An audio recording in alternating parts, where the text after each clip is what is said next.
Tout à l'heure, j'étais en voiture. Voilà. Donc, ça arrive à tout le monde, même aux gens bien, voyons. Voilà. Et je me suis souvenu que, il y a un siècle, hein, je crois, ma grand-mère, qui n'est plus là, mais au début de 1900, 1930, tout le monde était à vélo.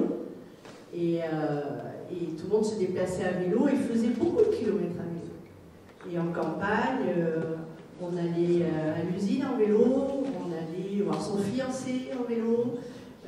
Et donc, ça fait partie de notre histoire, le vélo. Et puis, la voiture est arrivée avec tous les avantages de la voiture. Assez confortable, une voiture de plus en plus.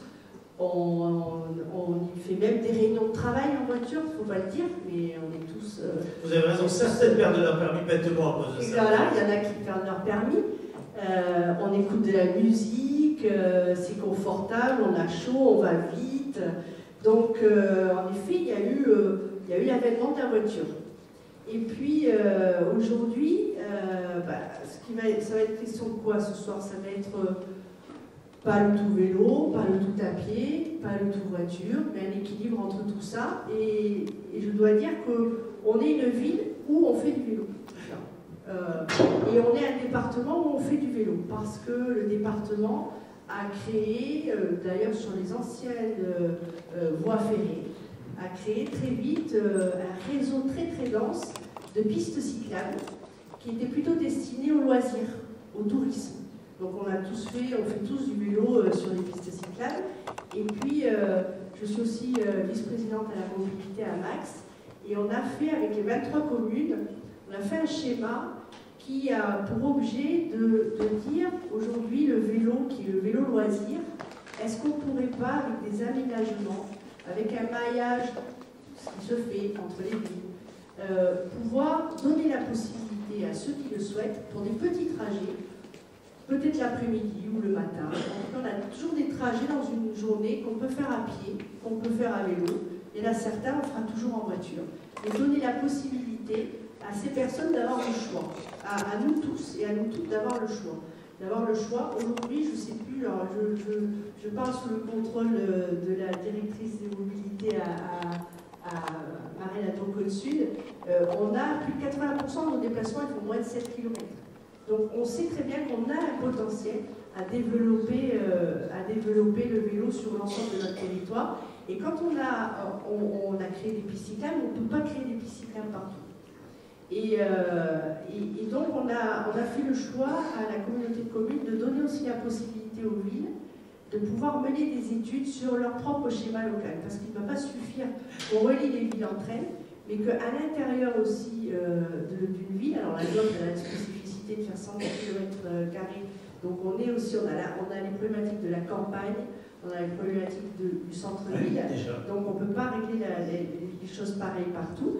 Mais c'est dans ce cadre-là, dans ce contexte-là, qu'on a fait le choix et on l'avait inscrit dans notre programme, de pouvoir inscrire cette réflexion dans l'équilibre de ces mobilités dans Souston. Alors vous l'avez rappelé, Madame le maire, ce schéma cyclable de Souston, il prend en compte les objectifs et les projets cyclables qui existent autour. Vous avez parlé de la communauté de communes, vous avez parlé du département. C'est un outil qui va définir, qui va organiser, qui va planifier le développement de la cyclabilité du territoire, mais au-delà du bien vivre tous ensemble. Parce que vous le disiez, l'idée c'est bien de se dire que chacun, à chaque instant finalement de sa journée, de sa vie, également de ses âges parfois, va pouvoir choisir sa mobilité. Il faut que toutes les mobilités, à pied, à 2 roues, parfois en roulant, à 4 roues ensuite, tout ça cohabite. Et pour ça, il faut un schéma. Il faut essayer de tracer les grandes lignes pour que les uns et les autres soient apaisés. Ça veut pas dire qu'il y a des conflits, mais ça veut dire qu'il faut éviter qu'il y ait des moments où on s'irrite et surtout que ce soit dangereux.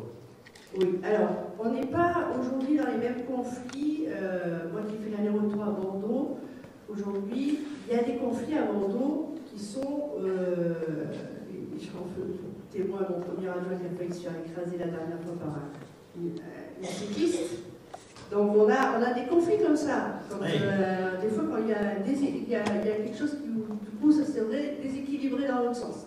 Donc nous on n'est pas là. Mais aujourd'hui on me parle beaucoup. On a fait 10 rencontres de quartier, les courriers que je reçois, on parle beaucoup de sécurité. On me parle de vitesse excessive, on me parle de sécurité à vélo, les enfants qui veulent aller en vélo à l'école, etc. Donc c'est quand même, aujourd'hui les courriers que je reçois, il y a beaucoup de questions de ces mobilités de la sécurité. Donc, mais je crois que, bon, on va vite faire venir notre consultant qui nous a accompagnés, mais c'était important qu'on ait une vision globale, et c'est comme ça que, en tout cas, on l'a travaillé. Michel, juste un mot pour dire que finalement ce schéma cyclable, c'est un schéma que vous avez co-construit, c'est pas qu'on peut se dire, entre des habitants, des usagers qui ont été plutôt porteurs d'idées, apporteurs d'idées pour être associés à son élaboration. Ça s'est passé avec un calendrier. Ce soir, on est au mois de décembre 2024. En réalité, la réflexion date déjà de longs mois.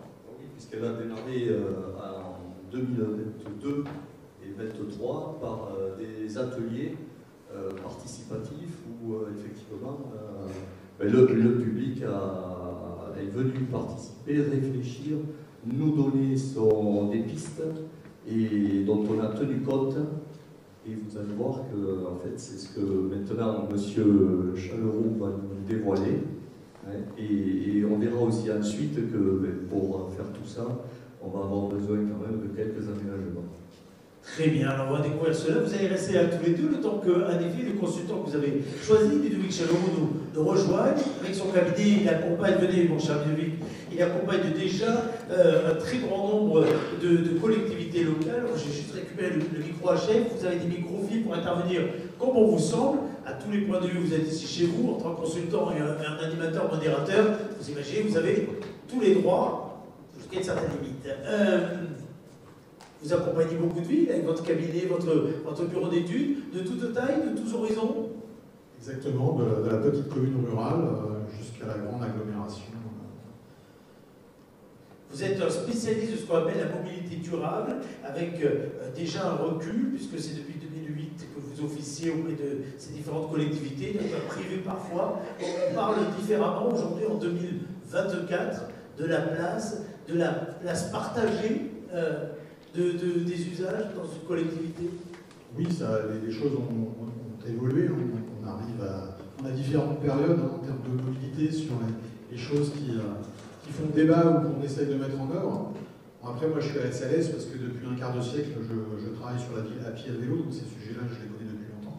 Mais c'est vrai qu'on a eu des périodes où on parlait un peu plus peut-être de transport en commun, de tramway. Aujourd'hui, depuis le Covid notamment, on parle beaucoup plus de la ville à pied et de la ville à vélo. Et c'était un sujet très intéressant, c'était un sujet primordial pour faire évoluer nos pratiques et nos mobilités.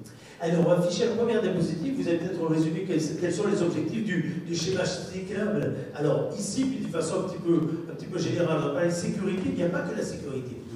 Oui, ça a été dit par Madame le maire, les objectifs du schéma cyclable, vous les avez ici. Il y en a 5 grands objectifs sur la question des parcours du vélo du quotidien. Comment est-ce qu'on fait sur ces déplacements de proximité pour vous inviter à pouvoir les pratiquer davantage à vélo, pas forcément tous les jours de la semaine, mais quand vous en avez envie, quand vous en avez le besoin.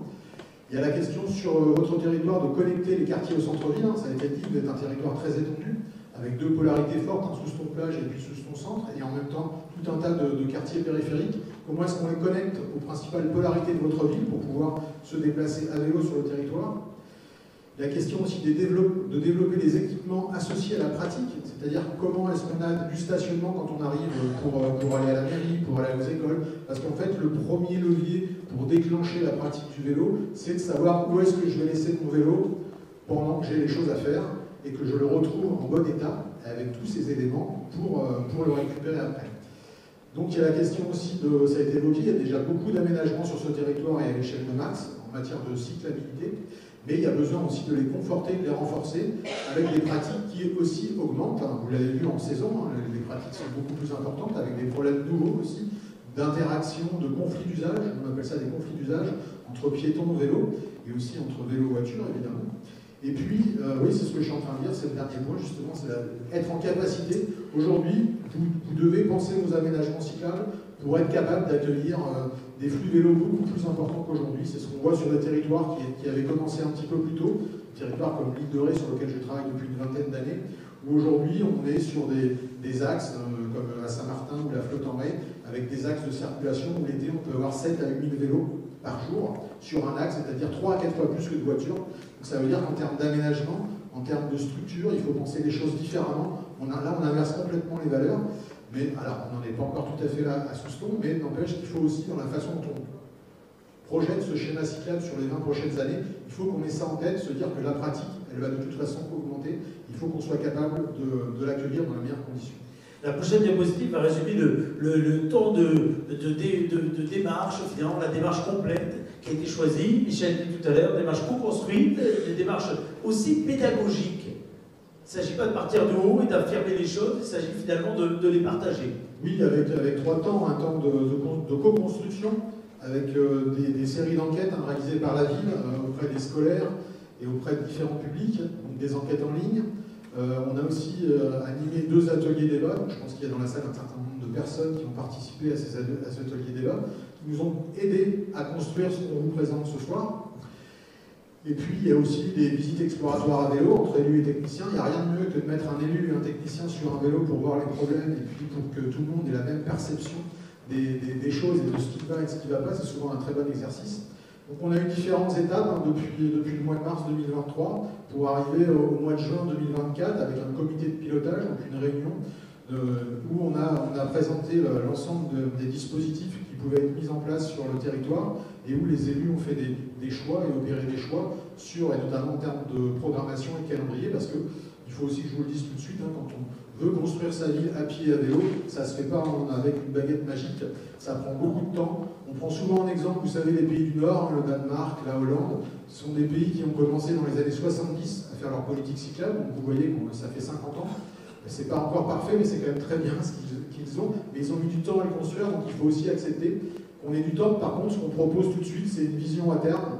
On sait où on va. C'est l'idée, c'est ça, c'est de bâtir la vision. Et puis progressivement, on va faire en sorte que vous ayez les meilleurs outils et les meilleures conditions pour changer et faire évoluer vos pratiques. Alors la diapositive suivante va juste montrer quelques images de la façon dont ces ateliers débats se sont déroulés. Et puis au-delà de ces images, ces tables, on voit bien qu'on est dans une idée où on a travaillé de façon très concrète. On n'a pas lancé des grandes idées en l'air simplement, mais on voit bien, on découvrira tout à l'heure le résultat, que ça s'est fait pas à pas. Oui, on a besoin de spatialiser les choses quand on parle de mobilité.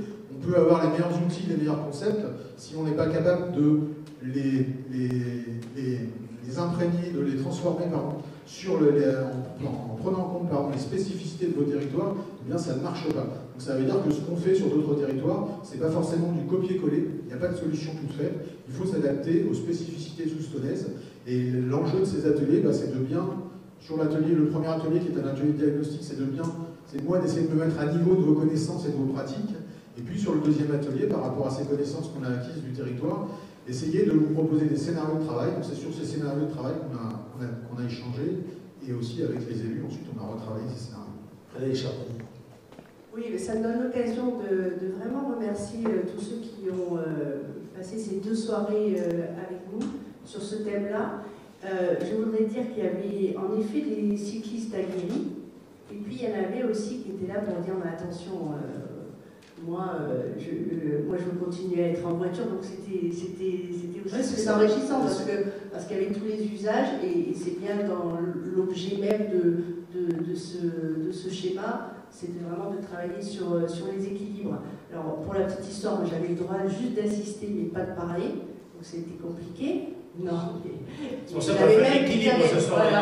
j'avais même pas le droit de venir à la première, M. Chabot ne voulait pas que je vienne, je suis venue quand même, mais c'était vraiment enrichissant, et vous allez voir, parce qu'on va arriver à la ville apaisée, mais c'était un concept, la réduction des vitesses, sur lequel on n'avait pas pensé.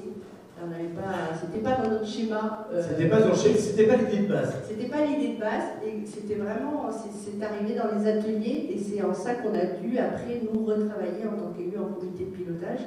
Et ça sert aussi à ça, ces ateliers. C'est vraiment aussi confronter nous l'idée qu'on a, une vision globale où on veut amener la ville, mais c'est aussi de travailler avec les habitants, avec vous toutes et avec vous tous. Alors, vous n'étiez pas tous là, on n'a pas pu tous venir, mais ceux qui ont été là nous ont vraiment poussé jusqu'au bout de la démarche, et je voulais le souligner. Parfait. Alors on va découvrir justement maintenant un petit peu les grands axes. Et tout d'abord, on va commencer par ce côté vision globale qui va s'afficher maintenant, parce que c'est important d'avoir finalement cette vision, ce cap, hein, pour ensuite aménager, prendre des décisions, des arbitrages, trouver des équilibres, Ludovic. Oui, alors à chaque fois qu'on produit un schéma cyclable local, on ne parle pas que de vélo, parce que si on parlait que de vélo, ça veut dire qu'on serait tout de suite sur les aménagements cyclables, et on ferait des erreurs en faisant des aménagements sans intégrer les problématiques des autres modes. Donc l'enjeu, c'est bien d'avoir cette vision globale des mobilités, c'est-à-dire la ville à pied, la ville à vélo, évidemment, c'est notre thème de travail, la ville en voiture, la ville en transport en commun, toutes ces villes, tous les modes qu'on utilise, et savoir si finalement le projet qu'on a pour le vélo sur le territoire, il prend en compte les besoins de tous les modes, et en premier, le besoin des piétons. Parce que c'est le mode primordial, et aujourd'hui, on voit beaucoup trop d'aménagements cyclables qui se font au détriment du confort, de la qualité et de la sécurité des piétons. Donc c'est un enjeu déterminant pour nous. C'est pour ça que tout de suite, avec les élus, on a travaillé sur une vision globale, un cap à suivre. C'est quoi les grandes stratégies, les grands objectifs en matière de mobilité générale, et pas seulement de vélo, pour qu'on ait un cadrage qui soit cohérent, et que les aménagements que vous allez réaliser sur le vélo à court terme, ils soient cohérents avec la vision globale des mobilités sur le territoire. Et c'est d'ailleurs ce qui est très intéressant, et je le disais tout à l'heure, hein, qui ont le privilège d'aller de ville en ville ou de territoire en territoire, on voit bien les idées simplement descendantes, posées hein, sur des cartes de façon très doctrinale, et les dommages, les inconvénients, les changements de cap trop violents hein, qui sont faits parfois sur le terrain et qui sont à contre-emploi ensuite du vivre ensemble dont nous parlions tout à l'heure, et du côté apaisé que vous recherchez. Ludovic. Donc ça veut dire que nous, l'objectif, c'est de concilier tous les usages. C'est ce que disait Madame le maire en introduction. C'est-à-dire que l'idée, c'est pas de faire une ville contre les voitures ou une ville contre les vélos, c'est de construire la ville pour que tout le monde trouve sa juste place et que tout le monde arrive à vivre ensemble. Ça, c'est vraiment une notion très importante. Donc on a besoin d'agir sur tous les modes de déplacement, et on a besoin de questionner, de confronter les pratiques avant de penser les solutions d'aménagement. Ça, c'est un point sur lequel j'insiste souvent, les participants à l'atelier se souviennent peut-être, mais parce qu'en fait, quand on commence des réunions publiques ou quand on va dans les ateliers sur ces questions de mobilité, souvent, les usagers, les habitants, vous avez des solutions à nous proposer, des solutions techniques. Voilà, il faudrait ça comme aménagement ici, la liaison cyclable, il faut la mettre ici, il faudrait plutôt une piste. Mais en fait, souvent, je leur dis c'est trop tôt. C'est-à-dire que c'est pas le moment. On n'est pas en train de rechercher la solution. La solution, nous, a priori, techniciens, on doit à peu près les connaître toutes, et on doit être en capacité de vous les proposer au bon moment avec la vision globale des mobilités. C'est pour ça que les questions de solutions d'aménagement, souvent c'est frustrant pour les gens avec lesquels je travaille, mais c'est pas, et même y compris les élus, hein, c'est pas le premier sujet sur le qui m'intéresse. Moi, ce qui m'intéresse, c'est quoi la ville que vous voulez bâtir, et après, on va travailler la boîte à outils, c'est ce qu'on va vous proposer aujourd'hui, et les aménagements successifs que vous aurez à faire pour atteindre vos objectifs de concilier tous les usages et que tout le monde trouve sa juste place dans l'espace public sous-stoné. Alors, le cap à suivre retenu, on va l'afficher maintenant, on peut le résumer en 3 points. Voici ces 3 points, je vais les développer un par un. On a déjà évoqué pas mal de liens, évidemment. Je vais aller assez vite, hein, c'est pas très agréable ce type de planche. Le premier point, c'est conforter la ville apaisée, c'est le cœur de notre projet, hein, c'est celui sur lequel on va beaucoup parler aujourd'hui. On va parler des vitesses, hein, de la question de la modération des vitesses, autour d'un projet pédagogique, hein, ce qui peut vous surprendre. C'est-à-dire que par expérience, on sait que les aménagements de voirie, c'est important pour faire ralentir, mais souvent, il y a, enfin c'est pas souvent, c'est toujours, la question de la sensibilisation, de l'information, de l'explication et de la pédagogie sur ces questions-là, elle est fondamentale pour nous faire changer nos pratiques. Parce qu'on ne peut pas multiplier les aménagements, et même quand on multiplie les aménagements, on constate qu'on a encore des gens qui ne respectent pas toujours la règle du jeu. Donc l'idée, c'est comment est-ce qu'on fait un travail collectif, tous ensemble, pour faire évoluer nos comportements. Et c'est un des fondements du projet. Et ce projet de conforter la ville apaisée, il va surtout s'appuyer sur des choses que vous avez déjà sur votre territoire, mais on va les conforter, on va les muscler pour nous aider à réduire les vitesses. C'est des dispositifs de type zone 30, zone de rencontre que vous avez déjà sur le territoire, mais on va leur donner une autre image, une autre ampleur pour qu'on ait un niveau de compréhension et d'acceptabilité des dispositifs qui nous permettent d'avoir des bons résultats. Alors, c'est pas, je ne sors pas cette théorie du chapeau en descendant de la voiture tout à l'heure, c'est des choses qu'on applique depuis 2003 sur un certain nombre de territoires. Et évidemment, les villes apaisées, j'en ai quelques-unes derrière moi depuis un quart de siècle, mais à chaque fois qu'on veut conforter la ville apaisée, qu'on veut la construire, la question de la pédagogie, de la co-construction, elle est fondamentale parce qu'en fait, On ne peut pas seulement vous amener des solutions d'aménagement, il faut que vous aussi, vous travaillez sur votre comportement, sur vos pratiques, pour que tous ensemble, on réussisse à mieux partager les espaces publics. Et ça, c'est fondamental, et ça fera un travail assez conséquent que vous allez avoir à faire tous collectivement sur la façon de construire, de faire vivre cette ville apaisée. Le deuxième point, c'est relier les quartiers et les centralités à vélo, on l'a évoqué. C'est un point fondamental. C'était d'ailleurs la commande que j'avais initialement par les élus quand je suis arrivé sur ce territoire et par Max. L'idée, c'était de dire qu'est-ce qu'on fait pour relier les différents quartiers de la commune et les centralités à vélo sur cette question des trajets de proximité et du quotidien. Et puis aussi sur la question des services vélo et des services adaptés aux besoins des cyclistes. Parce que comme je vous l'ai dit tout à l'heure, la question des itinéraires ne suffit pas quand on veut faire du vélo. La question du stationnement, elle est aussi fondamentale. Et puis le troisième point, c'est comment est-ce qu'on anime les espaces publics, comment est-ce qu'on travaille l'écriture de ces espaces publics pour atteindre notre objectif numéro 1 qui est de conforter la ville apaisée. C'est-à-dire que vous l'avez tous constaté, la façon dont on aménage une rue, ça a un impact fort sur nos comportements. Donc évidemment, quand plus on a une rue qui ressemble à un espace piéton, plus on a quelque chose qui vous montre à aimer et à voir la ville, plus c'est facile aussi de respecter la règle du jeu. C'est toutes ces écritures que vous avez commencé à faire et que vous avez aussi dans le projet Souston 2030, et tout ce que vous allez faire autour de la place des Arènes, mais je pense qu'on y reviendra peut-être un peu tout à l'heure, tout de suite. C'est aussi ce qui nous a guidés dans, vous avez vu la nouvelle avenue du Maréchal de la Tassili, où le fait de renforcer, de donner plus de place aux piétons en élargissant les trottoirs, en créant là où il n'y en avait pas, en mettant du marquage de vélo, en plantant aussi de la végétation, ça fait que cette rue qui n'avait aucun charme et sur lequel on n'avait qu'une envie, c'est de la rentrer et d'en sortir.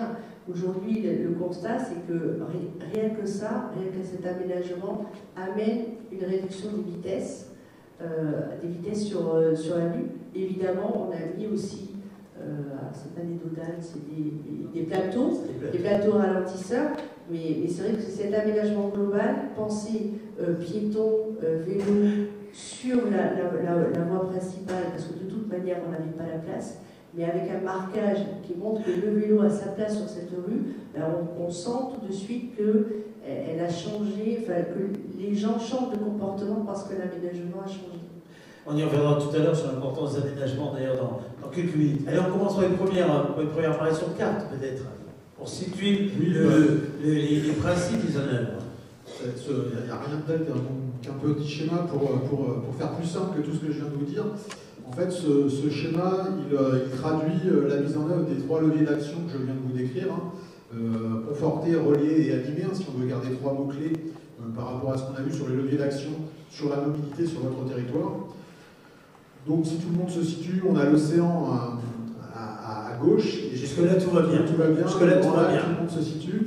Donc le premier point important dans les principes de mise en œuvre, c'est ces grandes tâches, ces grands périmètres roses que vous voyez sur la carte, qui correspondent à la centralité de Souston et puis à Souston-Plage, qui sont les 2 grandes polarités de la ville. Et c'est sur ces 2 grandes polarités, l'enjeu de conforter la ville apaisée, de ralentir les véhicules, elle est déterminante. Donc le premier dispositif qu'on vous propose, c'est un cadre réglementaire, c'est de dire qu'on généralise le 30 km/h sur l'ensemble de ces territoires, de ces périmètres en rose, mais avec quelques axes qui restent à 50 km/h, parce qu'on a aussi sur ces périmètres des voies structurantes, où en matière d'acceptabilité, il serait peut-être difficile d'être à 30 km/h. On va le voir tout à l'heure, les types d'axes qu'on met. Ça, c'est la première règle du jeu. La deuxième règle, c'est l'extension du périmètre de la zone de rencontre du cœur de ville. Donc une zone de rencontre, je vous réexpliquerai tout à l'heure ce que c'est. C'est une zone où la vitesse est limitée à 20 km/h et où le piéton est prioritaire. C'est exactement ce que vous avez comme aménagement sur la rue d'Ast. L'idée, c'est comment est-ce qu'on étend ce périmètre pour lui donner un peu plus de corps et aussi pour l'intégrer au projet que vous avez dans la centralité, notamment autour de la place des Arènes. Donc c'est un élément aussi qui fait partie intégrante du plan de modération des vitesses de la ville, l'extension du périmètre de la zone de rencontre, mais on verra qu'il interviendra dans un deuxième temps par rapport à la généralisation du 30 km/h. Et puis le dernier point qui est très important aussi, c'est ces questions des itinéraires cyclables à enjeu, puisque quand on a bâti le réseau cyclable sur votre territoire, on s'est évidemment appuyé sur les voies que vous voyez en vert sur cette carte, qui sont les grands axes entre guillemets touristiques hein, qui existaient et qui se sont confortés au fil du temps, avec la ville Odyssée, avec la voie ferre de Tos qui est plutôt récente elle par contre. Et en construisant le réseau, on s'est rendu compte qu'il y avait deux axes, et aussi à travers les ateliers participatifs, on s'est rendu compte qu'il y avait deux axes sur lesquels il y avait un enjeu fort si on voulait développer la cyclabilité de votre territoire. C'est le premier axe, c'est Kina, Kramat, De Gaulle, La Boirie, c'est celui que vous avez, qui porte le numéro 1, qui est en vert, vert. Et puis le deuxième axe, c'est Tassigny, Dast, Hôtel de Ville, Gué. Qui est un vrai bleu. Qui est un vrai bleu, voilà, qui va jusqu'à Costemal. Donc en fait, ces deux axes, on les a pensés comme des itinéraires qui allaient marquer la stratégie de vélo du territoire. Et en fait, on estime que quand vous aurez réalisé ces deux axes, ça va vous prendre quelques années, mais quand vous aurez réalisé ces deux axes en termes de continuité, de confort des traversées cyclables, eh bien, vous aurez un maillage cyclable qui commencera déjà à être bien structuré. Et après, il y a tout un tas de choses qui existent aussi autour. On va le voir sur la planche d'après, qui, elle, est la planche qui va apparaître. La voici. Oui, peut-être si je peux juste dire, pour revenir, c'est vrai que souvent, quand on discute avec les gens, et ça a été redit dans les ateliers, alors, vous l'avez dit, la ligne de désir, enfin, en tout cas, les gens souhaitent pouvoir faire du vélo à terme sur Kina, Kramat. C'est sûr que là où on peut être à 30 et se dire que le vélo aura sa place, toute sa place comme il doit être sur la route, sur Kina et Kramat, ça ne sera pas possible et qu'il va falloir à terme qu'on ait des aménagements spécifiques parce qu'on a trop de véhicules, parce qu'on a des camions et que c'est pas du tout dans l'objet d'envoyer des vélos aujourd'hui en leur disant vous serez en sécurité sur Kina et Kramat.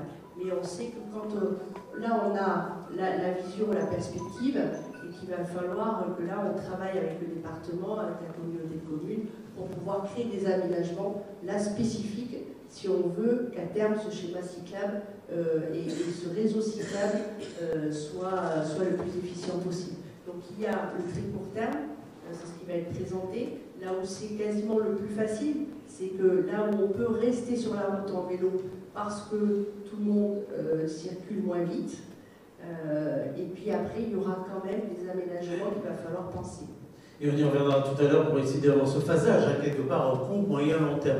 On va avancer dans la présentation, notamment parce que tout à l'heure, on va essayer de laisser le plus de place possible aux réactions, également aux questions complémentaires, et profiter de la présence justement de Ludovic et de vous-même pour confronter finalement les premières réactions. D'abord, on va essayer de bien comprendre ce qu'on met derrière ces termes, parce que, évidemment, du point de vue du consultant, de l'observateur, parfois on emploie certains thèmes facilement, ça nécessite quand même quelques explications, et si on veut que la pédagogie se passe bien, il faut commencer à être très clair. Qu'est-ce qu'on met derrière le qualificatif, aujourd'hui, de ville apaisée?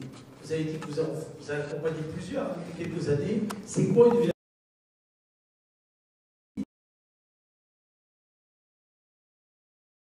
Qui résume bien la ville apaisée quand on l'a réussi, c'est cohabitation, convivialité, courtoisie. Ces trois mots qui font souvent rire quand je commence le travail sur la ville apaisée. Mais surtout dites-le ce soir à l'Assemblée nationale, vous disiez ces trois mots et ça marchera très bien. Donc et en plus ces trois mots, vous voyez, ça fait 3C, et ça fait 3C, ça nous fait 30 en termes de visuel, c'est toujours intéressant d'avoir des moyens mnémotechniques. Mais en fait, les villes où on a mis en place ces dispositifs il y a une dizaine d'années et où on a réussi à avoir ces 3C, ça veut dire ces 3C, c'est la question des interactions que j'évoquais tout à l'heure entre les usagers, c'est-à-dire la façon dont on vit les uns avec les autres sur l'espace public et sur la voirie. Et en fait, quand on a réussi à avoir ces trois mots, ça veut dire qu'on a réussi à baisser les vitesses parce que pour avoir de la convivialité, de la courtoisie et de la cohabitation, il faut des vitesses réduites. Et vous l'avez tous expérimenté. Quand on est en voiture et qu'on ne roule pas trop vite, on s'arrête plus facilement pour laisser passer un piéton, ou alors on échange plus facilement un regard avec quelqu'un sur le trottoir et on va voir ses intentions. Et si on est bienveillant, on va plutôt répondre à ses intentions. Donc c'est ça la question de l'interaction positive, parce qu'on va voir qu'il y a aussi des interactions négatives entre usagers. En tout cas, ce qu'on cherche, c'est à créer des interactions positives et à créer un climat et des aménagements qui permettent ces interactions positives pour que tout le monde cohabite dans l'espace public et aussi pour que dans les endroits contraints, on ait la capacité à remettre les vélos avec les voitures. C'est-à-dire que Il y a tout un tas d'axes sur lesquels on n'a pas la place. Ça a été dit sur Tassigny, par exemple, on n'avait pas la place de faire une piste cyclable. Une piste cyclable, réglementairement, ça doit faire au moins 3 mètres de large. Et en plus, aujourd'hui, par rapport au flux vélo que vous allez attendre dans quelques années, il nous faudra plutôt 4 mètres que 3 mètres. Donc vous voyez qu'à un moment donné, la question de l'espace, il se pose à nous. Donc il faut qu'on trouve des solutions. Et il y a une solution qui consiste aussi à remettre les cyclistes sur la voirie, parce que pour gérer leur sécurité, souvent aujourd'hui, ils ont plutôt tendance à être sur les trottoirs, mais ça nous pose d'autres problèmes d'interaction négative entre piétons et cyclistes. Donc ça, c'est un enjeu fort de créer des conditions sur les axes où on n'a pas la place de faire des aménagements en site propre, des pistes cyclables, de créer les conditions pour que les cyclistes retrouvent leur place naturellement, je dirais, sur la chaussée, avec les voitures. Et pour ça, on a besoin d'avoir des niveaux de vitesse qui soient faibles, des voitures. On a besoin d'avoir un niveau de trafic qui soit aussi plutôt faible. Et on a besoin d'avoir très peu de transport lourd, de poids lourds. Vous savez que la cohabitation poids lourd-vélo est très difficile. On a des angles morts, donc tout ça, c'est compliqué. Donc, c'est ce qu'on recherche, et toujours en s'appuyant sur des choses qui existent depuis quelques années, puisque vous avez le petit encart à droite, qui est ce qu'on appelle le code de la rue, qui vient d'une inspiration, c'est les Belges qui ont créé ça au début du siècle. Et puis en 2006, ça a inspiré progressivement les évolutions du code de la route en France, avec cette notion de hiérarchisation entre les usagers et de principe de prudence vis-à-vis de l'usager qui est plus vulnérable que vous quand vous êtes sur l'espace public ou sur la route. Vous voyez, ça marche comme ça, l'usager le plus vulnérable, c'est le piéton. Donc ça veut dire que si je ne suis pas à pied, ça veut dire que quel que soit le mode que j'utilise, je dois faire attention aux piétons. Par contre, si je suis cycliste, j'ai des gens qui doivent faire attention à moi, mais moi je dois faire attention aux piétons. Donc voilà, ça c'est important parce que dans le code de la route, aujourd'hui, en termes de cadre réglementaire et en termes d'assurance, c'est des éléments qui interviennent beaucoup maintenant quand il y a des accidents, malheureusement. Alors d'ailleurs, la prochaine diapositive va bien montrer à quel point le fait de limiter la vitesse à 30 km/h, ça a une importance absolument capitale par rapport à ce que vous venez d'expliquer, d'ailleurs, sur le fait que chacun est quelque part plus vulnérable que l'autre. C'est ça, alors on ne s'est pas non plus réveillé un matin en se disant tiens, on va mettre tout le monde à 30 parce que c'est la bonne solution. C'est un espèce de compromis de 30 km/h parce qu'on va voir qu'on a toujours, par rapport à mes fameuses interactions entre usagers, c'est le bon compromis de vitesse parce qu'en même temps on ne vient pas trop pénaliser les temps de parcours de la voiture et on crée des conditions acceptables pour les piétons et les cyclistes. Donc en fait, normalement, ça devrait être la vitesse qu'on devrait avoir dans toutes les agglomérations, 30 km/h. À une époque, il y a très longtemps, on a mis 50 km/h parce qu'on avait d'autres enjeux. Et aujourd'hui, c'est vrai que c'est plutôt une règle qu'on voit se développer sur beaucoup de centralités. Donc le premier point, c'est qu'en cas de collision entre un piéton et une voiture, vous voyez que la probabilité de décès, elle chute beaucoup avec la vitesse. Que si on est à 50 km/h, vous avez quand même de fortes chances de passer trépas. Voilà. Et puis. D'ailleurs, il y a des 4 Beatles qui est plus sur la photo. Oui. Et puis, on voit qu'à 30 km/h, la probabilité de décès, elle chute fortement. Après, tout ça dépend beaucoup du type de véhicule. Il y a beaucoup de critères, évidemment, qui rentrent en ligne de compte. Sur la distance d'arrêt des véhicules, c'est ce que je disais un peu tout à l'heure, sur cette fameuse cohabitation entre usagers, c'est vrai qu'on a des distances de freinage qui sont évidemment réduites quand on passe de 50 à 30 km/h. La question du bruit, elle est aussi intéressante, parce que quand on est à 30 km/h, on a des diminutions de décibels. Alors ça varie beaucoup aussi par rapport à la qualité des revêtements qu'on a sur les chaussées. Mais en tout cas, quand on est sur cette notion de ville apaisée, de ville accueillante, la question aussi du bruit, elle est déterminante. Et puis pour moi, le point le plus important, c'est celui que je vous ai dit tout à l'heure sur les interactions, c'est qu'à partir du moment où vous baissez votre vitesse, vous avez votre champ visuel qui augmente. Et ça veut dire que si votre champ visuel augmente, on a des interactions positives qui deviennent possibles. Donc on a le temps d'échanger un regard pour faire comprendre ses intentions. Ça c'est très important et c'est capital dans la façon dont on vit la ville. Et là aussi, on a beaucoup d'exemples très positifs sur ces éléments. Et puis la question de la perte de temps, parce qu'on se dit, il est bien gentil, mais pour traverser Souston, moi j'ai l'habitude d'être à 45-50, là il va falloir que je sois à 30, donc il va falloir que je parte un quart d'heure plus tôt pour amener les enfants à l'école ou pour aller faire mes courses. Bon, là aussi, on a beaucoup de biais de perception, comme on dit dans le jargon, c'est-à-dire qu'on a l'impression qu'on va perdre beaucoup de temps, mais en fait on confond souvent notre vitesse de pointe et la vitesse moyenne. En fait, hein, par rapport aux différents retours qu'on a et à l'expérience qu'on a sur ces questions-là, quand vous passez de 50 à 30 km/h, votre moyenne, elle baisse de 10%, votre vitesse moyenne baisse de 10%. Ça veut dire qu'aujourd'hui, si vous avez 10 minutes pour aller d'un point A à un point B sur Souston, bah demain, vous mettrez 11 minutes. Vous allez perdre 1 minute. Je pense que par rapport aux enjeux qu'on vient de citer avant, là, on est sur un compromis qui peut être acceptable. Ne perdons pas plus de temps à la prochaine diapo. Pardon. 1 minute. Vous l'avez dit, j'étais bavard. Donc je ne reviens pas trop là-dessus, mais sur le projet collectif, c'est-à-dire le projet pédagogique collectif. Donc on a parlé des enquêtes, des ateliers, et tout ça, ça doit se poursuivre évidemment parce que on n'est qu'à un moment, un passage. Hein, là, on est en train de vous proposer une action qui va être mise en place, mais en même temps, il faut la faire vivre. Et puis il y a une image que j'aime beaucoup. Alors je vous ai mis quelques exemples de communication. Et ce sont des choses qui existent. Déjà, Oui, ce sont des choses qui existent. ça. Donc vous avez Lormont, ça date de 5-6 ans. Osgore, ça s'est fait il y a quelques mois. Et puis Étré, vous avez Zone 30, c'est une ville qu'on a passée à 30 en 2010.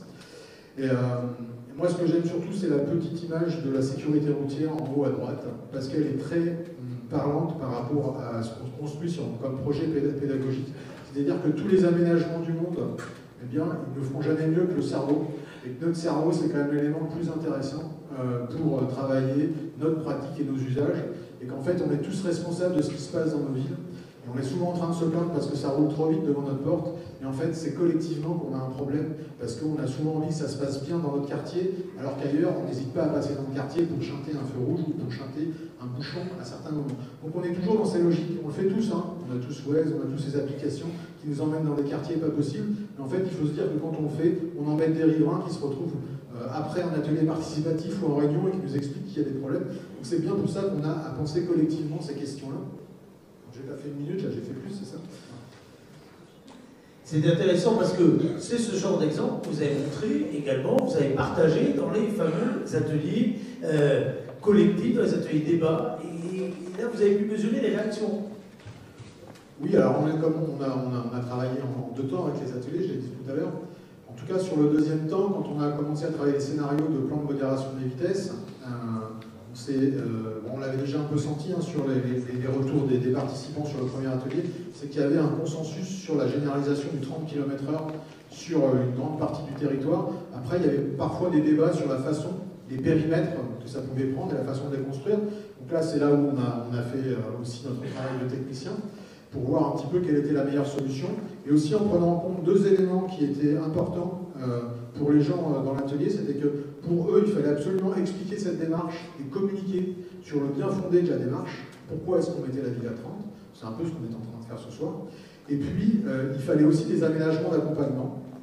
C'est-à-dire qu'on met en place un dispositif qui repose sur très peu d'aménagements, on va le voir, mais progressivement, on va faire des aménagements de sécurité qui vont venir conforter le dispositif qu'on met en place. On fait un peu l'inverse de ce qu'on faisait autrefois. C'est-à-dire qu'autrefois, on faisait un petit bout de route, hein, on faisait 200-300 mètres, et au bout, on mettait les zones 30 de chaque côté, et on disait aux gens, bah voilà, ça fait un bel aménagement, respectez le 30 km/h. Là, on fait l'inverse, c'est-à-dire qu'on vous met un cadre global, on vous explique l'intérêt de le faire, et au fur et à mesure, on va faire les aménagements. Et si on le fait, c'est parce que ça permet de gagner du temps, et ça permet surtout d'aller plus vite, et on voit qu'on a des meilleurs résultats, et en termes d'investissement aussi, c'est pas tout à fait la même chose. Alors sur la prochaine diapositive, on va commencer à rentrer dans ce qui est là, non plus l'exemple d'autres villes, même le maire, mais ce qui va être finalement, ce qui est déjà, hein, le plan de Souston, le plan pédagogique, le plan de communication. Oui, on s'est, avec les élus avec qui on a travaillé sur ce schéma, on a souhaité que ça soit une nouvelle aventure qu'on partage tous ensemble. Et bon, le concept c'est ville apaisée, et nous on préférerait plutôt ville apaisante. Parce qu'on est déjà quasiment une ville apaisée, alors on sait qu'il y a des vitesses certaines fois excessives, mais je crois qu'on a tous intérêt à y gagner, et puis donc on a voulu qu'il y ait des mots qui nous ressemblent, et qui soient aussi en adéquation avec l'ADN de Souston, une ville nature, et puis encadrée de forêts, etc., donc où on aime respirer. Et donc apaiser sa vitesse, c'est vous proposer de respirer en voiture, c'est vous proposer de profiter du paysage, profiter des gens que vous allez apercevoir. Et puis en fait, c'est pour tout cela ralentir ensemble. Et on a souhaité redire que à Souston, ce qui fait notre force, c'est qu'on a la capacité de prendre soin les uns des autres. Et que je crois que c'est bien aussi dans cette perspective et cette nouvelle habitude, aventure de réduire nos vitesses, c'est de penser à ça, c'est de dire que on sera tous ensemble sur la route et que grâce à ça, on prend soin les uns des autres et plus spécifiquement des enfants sur certains itinéraires, puisqu'ils ont une grande volonté de pouvoir aller à l'école dès qu'ils sont CM2, CM1, CM2, d'aller à l'école en vélo, et puis au collège ça se pose même plus. Ils veulent vraiment leur indépendance, et l'indépendance encore, ça se passe par l'indépendance, l'autonomie, l'apprentissage de l'autonomie, ça s'est toujours passé aussi par le vélo. Donc de pouvoir aller à l'école, et c'est vrai que les parents, ils veulent bien laisser leur enfant aller en vélo. Et il faut qu'ils soient sûrs qu'ils soient en sécurité. Donc, mais on est souvent, moi je l'ai été, parents en retard le matin, et on oublie que si on a des enfants à l'arrière, on en a aussi, ce ne sont pas les nôtres, mais qui sont sur la route. Donc c'est dans cet esprit-là qu'on souhaite vous, non seulement vous présenter ça, mais vous embarquer dans cette ville apaisante plutôt qu'apaisée. Moi, je préfère apaisante, mais ce n'est pas le slogan national. Donc, non, c'est voilà. Alors, en tout cas, ce qui est intéressant, oui, il faut qu'il découvre. Donc, il a découvert juste il y a une heure vos trois verbes. Respirons, profitons, ralentissons. Je trouve ça en plus très malin de la part d'un territoire qui accueille autant de touristes. Ça correspond exactement aux mots qui sont aujourd'hui au cœur des grandes campagnes touristiques de beaucoup de territoires. Donc vous ne ferez pas fuir ceux qui viennent l'été en complément de la population normale, bien au contraire avec ce genre de message envoyé à l'extérieur. Ludovic, le mode d'emploi, on le déploie ensemble. Allons-y. Allez, commençons par le point de départ. Alors ça, c'est bien point intéressant. Donc le point de départ, c'est ce qui vous attend sur le début d'année 2025, en janvier 2025. C'est déjà la cérémonie des vœux, je ne sais pas si vous la faites là, mais on n'est pas loin. C'est-à-dire que 30 km/h partout en agglomération, avec quelques axes structurants qui sont maintenus à 50 km/h. Donc ça, c'est la règle générale, c'est le cadre réglementaire qui va être mis en place, qui est un cadre réglementaire qui existe depuis quelques années. C'est-à-dire qu'on va apposer sous le panneau d'entrée d'agglomération. Je rappelle pour ceux qui ne se souviennent pas que le panneau d'entrée d'agglomération signifie 50 km/h dans le code de la route. Et tout ce qu'on appose sous le panneau d'entrée d'agglomération, ça vaut pour l'ensemble du périmètre aggloméré de la ville. C'est-à-dire qu'à chaque fois qu'on passe ce panneau d'entrée d'agglomération, eh bien, la règle du jeu qu'on a sous ce panneau, elle s'impose à l'ensemble de l'espace aggloméré de la ville. Tant que vous n'avez pas recroisé un panneau de fin d'agglomération, vous devez respecter cette règle-là. Donc quand on met le panneau zone 30 sous le panneau d'entrée d'agglomération, comme on va le faire chez vous, ça veut dire que l'ensemble du territoire aggloméré de la ville est limité à 30 km/h et les règles de la zone 30 s'y appliquent. La petite nuance, c'est comme on choisit sur certains axes de maintien de la vitesse à 50 km/h, on a le droit de le faire en mettant au sol une ellipse 50 km/h qui signifie que sur l'axe sur lequel vous êtes, vous avez l'autorisation de rouler jusqu'à 50 km/h. Vous n'avez pas l'obligation. Je nuance toujours parce qu'on se met. C'est l'autorisation. Vous avez l'autorisation, mais vous avez le droit de vous tromper en gardant le 30 km/h, ce sera jamais grave. L'inverse, c'est un peu plus embêtant. Donc ce qu'il faut retenir, c'est qu'à partir du 1er janvier 2025, la zone 30 concerne toutes les rues de l'agglomération et que la vitesse est limitée à 30 km/h tant que vous n'avez pas sur votre route croisé une ellipse 50 au sol qui vous indique que sur ce tronçon-là de voirie, vous avez le droit de rouler à 50 km/h tant que vous n'avez pas recroisé un autre symbole 30 au sol, ou porte zone 30, on va voir comment ça se matérialise. Et puis d'autres règles sur lesquelles on reviendra, c'est qu'en zone 30, comme en zone de rencontre, toutes les voies à sens unique sont à double sens pour les cyclistes. Ça, c'est aussi le code de la route. Eh oui, c'est le code de la route. C'est le code de la route. Donc en fait, le code de la route, il y a quelques années, en 2015, je crois de mémoire, il a changé la règle. Il a dit que tous les sens uniques étaient à double sens pour les vélos, sauf si, pour des raisons de sécurité, l'autorité en charge de la police, donc le maire en l'occurrence sur Souston, pouvait interdire certains itinéraires au vélo, itinéraires à sens unique. C'est un travail qu'on a fait aussi, on va vous expliquer comment ces choses se matérialisent pour que aussi l'automobiliste ait l'information du contresens vélo et pas seulement le cycliste. Alors sur une carte, voyons ce que ça donne. Donc ça c'est la carte la plus importante de la soirée, celle que vous allez regarder attentivement. Donc sur cette carte on a différents codes couleurs et les codes couleurs ça correspond aux vitesses pratiquées. Donc évidemment le rose, je l'ai utilisé tout à l'heure pour vous montrer les périmètres de la zone 30. Du territoire agglomérat 30. Donc toutes les voies que vous voyez en rose sur cette carte, elles sont limitées à 30 km/h. Elles font partie du territoire aggloméré zone 30.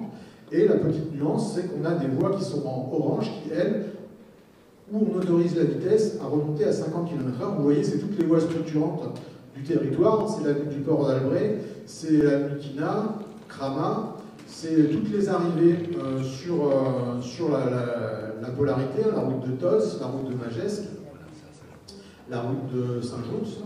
Et puis, vous voyez, sur les panneaux d'entrée de l'agglomération, on a le panneau zone 30. Et après, il y a des petites parties qui sont en orange où la vitesse, on peut rouler jusqu'à 50 km/h. Et après, on a ces espèces de formes rondes qu'on a mis qui sont des portes, en fait, sur lesquelles là, par contre, on rebascule dans la limitation à 30 km/h. Et puis il y a un autre code couleur sur la carte qui est en bleu foncé, qui est le périmètre de la zone de rencontre étendue du centre-ville, qui viendra un petit peu plus tard, je l'ai dit tout à l'heure, à l'échéance de la livraison de la place des arènes. Donc vous aurez un périmètre de zone de rencontre qui est aujourd'hui plutôt concentré sur la rue d'Aspe, qui va s'étendre pour intégrer ces nouveaux aménagements.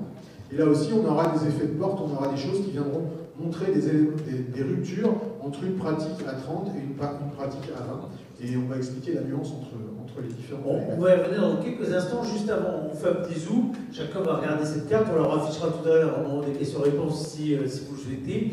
Et juste on va faire un petit zoom pour expliquer qu'on va le voir évidemment à vue. On va le voir également au sol. Et c'est important parce que, évidemment, parfois, pour X raisons, le simple visuel ne suffit pas. Et c'est bien qu'on se rappelle ça avec ce qui est vu au sol et non pas à vue d'œil.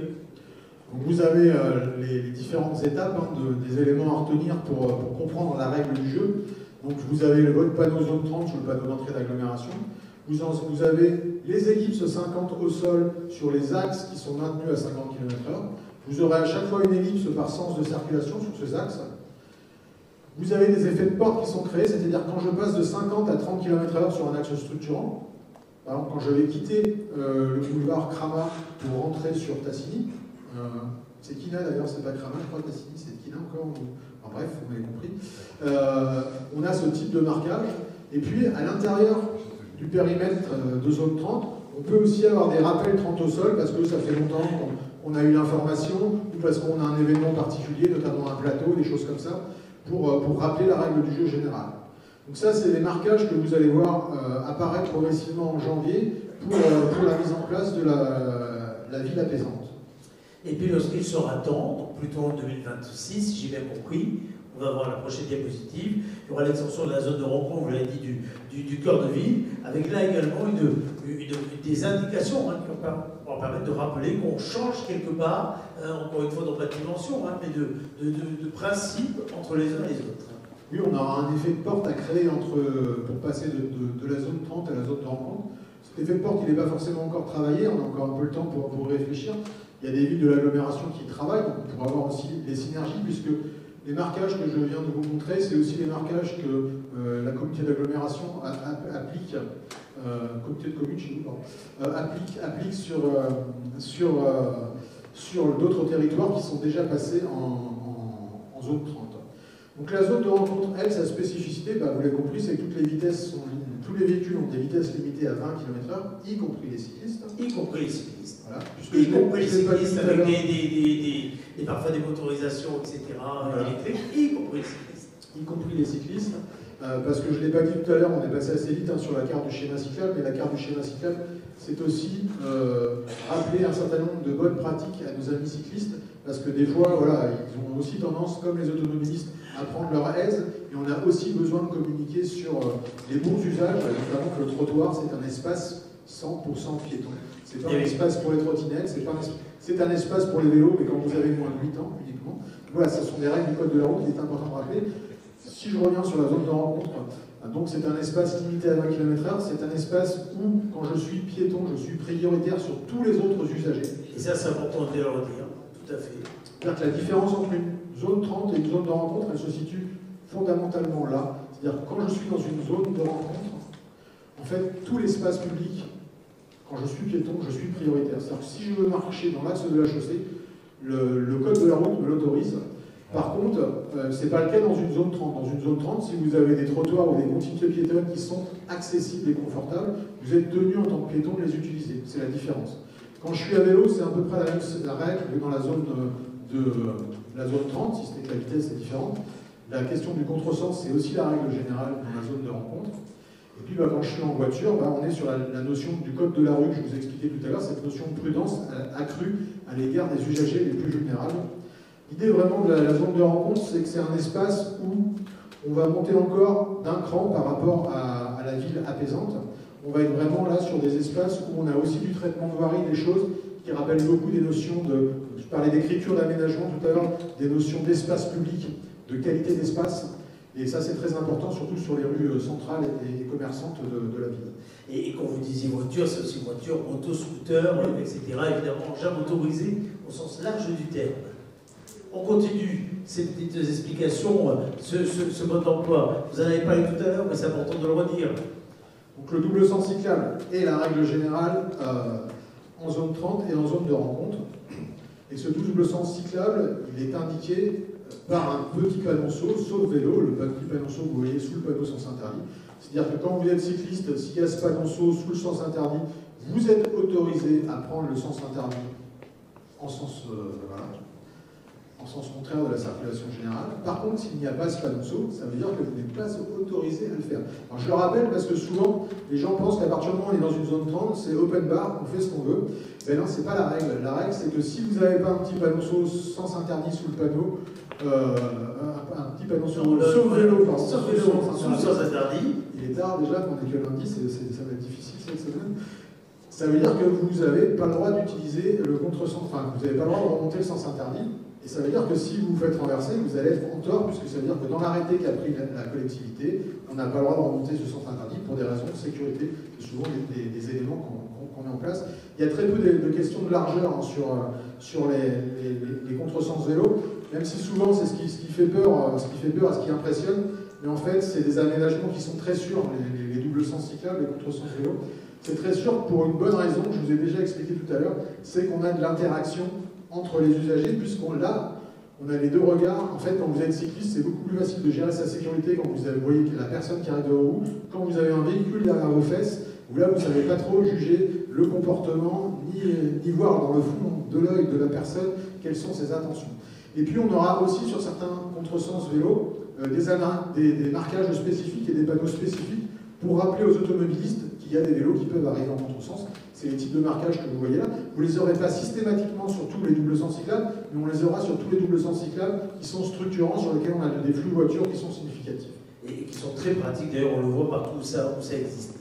Maintenant, la prochaine diapo va nous permettre de répondre à une question quasi existentielle. Qu'est-ce qu'une chaussée douce? Pour une ville apaisante, on est obligé de faire des chaussées doux, j'ai envie de dire. Là, on rentre dans les principes, on quitte un peu la notion du plan de modération des vitesses tout à l'heure. On rentre plutôt dans les aménagements type qu'on va pouvoir mettre en place quand on n'a pas d'espace pour faire des sites propres. C'est ce qu'on évoquait tout à l'heure. Donc la chaussée douce, c'est un aménagement qui existe depuis très très longtemps, mais qui commence à prendre forme. On en fait depuis une dizaine d'années.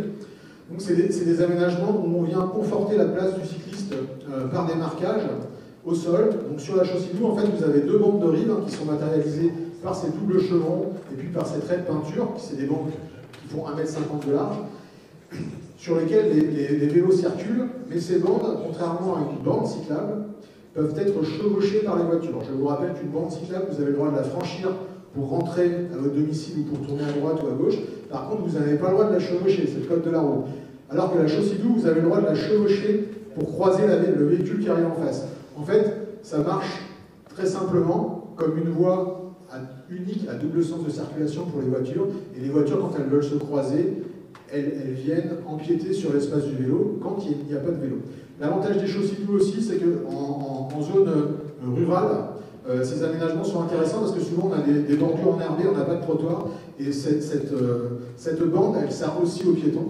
Je pense à la rue de Morat, par exemple, chez nous, où on a ces problèmes de continuité piétonne à certains endroits, ou même quand on est un peu plus loin dans la campagne, c'est des aménagements intéressants pour ça.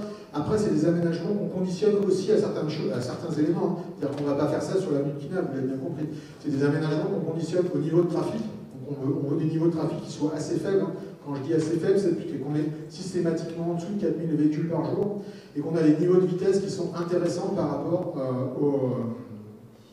aux vitesses pratiquées. On a des niveaux de vitesse qui sont plutôt proches du 30 km/h ou en dessous du 30 km/h pour qu'on ait quelque chose qui fonctionne assez bien. Pas trop de trafic et peu de trafic polluant. Michel, quelles sont les voies qui vont être aménagées en 2025? Elles apparaissent, mais ça mérite un commentaire sur le choix. Oui, alors dans le choix qui a été fait, une des premières rues qui va être passée en chaussée double, c'est la rue de Petit ou de Péchic, suivant la prononciation. Péchic et chaussée double, c'est très pratique ça. Ouais. Et donc avec les services de Max, on va faire une requalification de cette voie et la passer en chaussée double très prochainement. Ensuite, on aura aussi les trois rues là, dans la continuité, la rue Bernard-Porneau, la rue de Moscou et la rue de Montbrun. La rue du Collège qui sera dans la continuité de la rue de Petit, une fois qu'elle sera traitée. En fait, ça c'est un axe important pour amener nos enfants au collège. La rue de Morat, M. Chalereau en a parlé, et également l'avenue de Huneg. Donc tout ça, c'est, on va dire, dans les projets d'aménagement, c'est du court terme. Alors, il y a les chaussées doubles, il y a également les vélorues. Alors, qu'est-ce que les vélorues et où est-ce qu'elles vont être aménagées? On commence par la définition, et après Michel, pareil, vous allez nous dire quelles sont les rues qui sont vélorues. La vélorue, c'est un peu le même principe que la chaussée double, sauf que on est le même principe, c'est-à-dire qu'on aide le cycliste à prendre sa place sur la chaussée. Donc, vous avez un exemple, hein, chez vous, c'est la Rachel de la Tassigny, où on a un marquage là qui est double chevron et vélo, qu'on met en axe de demi-chaussée, parce que souvent quand on est cycliste, on a tendance à vouloir trop serrer à droite pour gérer sa sécurité, et c'est là où au contraire on se met en insécurité. Donc l'enjeu pour le cycliste, c'est de prendre sa place sur la voie, et que les voitures restent derrière autant que possible. Donc évidemment, les voitures peuvent doubler, hein, on n'est pas sur ces éléments-là, mais n'empêche que la vélorue, on a des très bons résultats sur tout un tas d'axes, hein, c'est des choses qu'on fait depuis un petit moment. Il y en a un sur les territoires voisins et vous en avez une maintenant. Alors, c'est pas évidemment en termes de perception du confort, on n'est pas sur un niveau de piste cyclable, on est d'accord, mais quand on n'a pas d'espace, ça reste une solution qui permet au cycliste de prendre sa place et de rappeler à l'automobiliste que sur cet itinéraire, on est plutôt sur un itinéraire où on va rencontrer beaucoup de cyclistes. Voilà. Donc on est toujours sur ces questions de compromis, hein, de cohabitation. De cohabitation généralisée. Les rues, les voies, aménagées en 2025. Et des bons exemples pour être dans la continuité de Ludovic, c'est en fait une question d'espace. On a l'avenue de Galbet, qui est un exemple de voie contrainte où on ne peut même pas faire de chaussée double. Donc ça fera partie des voies qui seront aménagées en 2025 en vélorue avec l'avenue du Lac, le pendant de l'avenue de Galbet. Donc ça, cette voie-là, effectivement, pareil, c'est comme la rue du Collège et la rue de Petit, ce sont des voies qui sont très fréquentées par les enfants qui vont au collège. L'avenue de Bel-Air, la rue de la Matte du Bec, et ensuite la route de la Bannière, et la rue des Cigales et la rue des Montagnottes, dans les côtes. Parfait. Alors regardons sur le calendrier qui va apparaître sur la prochaine diapositive ce que sont ces différentes décisions, ces différentes mesures. Et puis on voit bien, Michel, qu'il n'y a pas que celles qu'on va développer. Il y a plusieurs mesures d'accompagnement qui vont être. Alors effectivement, on a dans le moyen et le long terme des projets et des chantiers à mener. Alors je ne vais pas vous repasser ce que je viens d'évoquer concernant les chaussées doubles et les vélorues. Par contre, on va avoir des exemples. C'est pour ramener les quartiers vers le centre-ville, que ce soit Costemal ou Hardy. On va avoir des aménagements ponctuels qu'on souhaite réaliser quand même dans un avenir proche, qui sont les traversées de routes départementales et pour leur sécurisation. Donc on en a une au niveau de la route du Carotté avec la route de Magès. Et ensuite, sur toujours Costemal, ouais, excusez-moi, je vais démarrer par Costemal. C'est la traversée de la route d'Azur et de l'avenue Jean-Lodore. Et ensuite, pour ne pas faire de jaloux, je vais aller aussi à Hardy, où là-bas, au niveau des établissements Metsch, on aura aussi une traversée à traiter pour récupérer les vélos qui viendront de l'ouest par rapport à la départementale, la route de Tos, et qui voudront récupérer la voie cyclable de Max.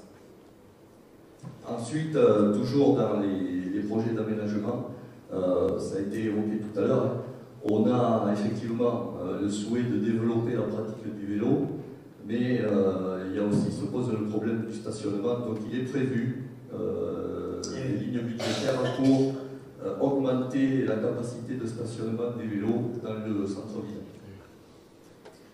Les campagnes de sensibilisation également, et puis des guides de plan sur les temps de parcours, ça c'est très bien, entre un pied et un vélo, ça permet de démontrer un peu ce que vous disiez tout à l'heure, hein, d'expliquer, puis quelque part de se trouver des nouveaux repères. On voit bien qu'on vit tous hein, avec nos montres, etc., en se disant combien de temps, le rapport entre la distance et le temps a beaucoup évolué ces dernières années, et là au moins ça va être des sortes d'indicateurs, évidemment, sur ce que représente le temps à parcourir, ou à pied ou à vélo, pour aller d'un point A à un point B. Tout à fait, qui nous seront utiles à nous soutenir, mais qui seront aussi très utiles, je pense, par exemple, à nos amis touristes qui viennent au camping municipal, voir à Sandaya, et ça leur donnera une idée du temps pour venir au centre-ville ou pour aller à Soston-Plage. Alors, avant de vous laisser la parole, deux dernières diapositives, Ludovic, expliquez-nous sur quoi elles correspondent. Juste sur ce qu'on a vu juste avant, si on peut juste reculer un tout petit peu, ça va nous permettre d'expliquer ce qu'on voit là. Oui, c'est ça. On vous a compris, il y a des aménagements d'accompagnement du plan cyclable et du plan de modération des vitesses.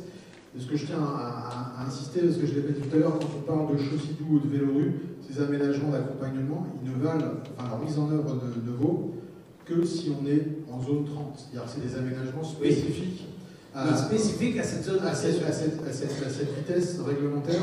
Sinon, évidemment, on a des choses qui sont un peu plus délicates si on voulait faire ce type d'aménagement.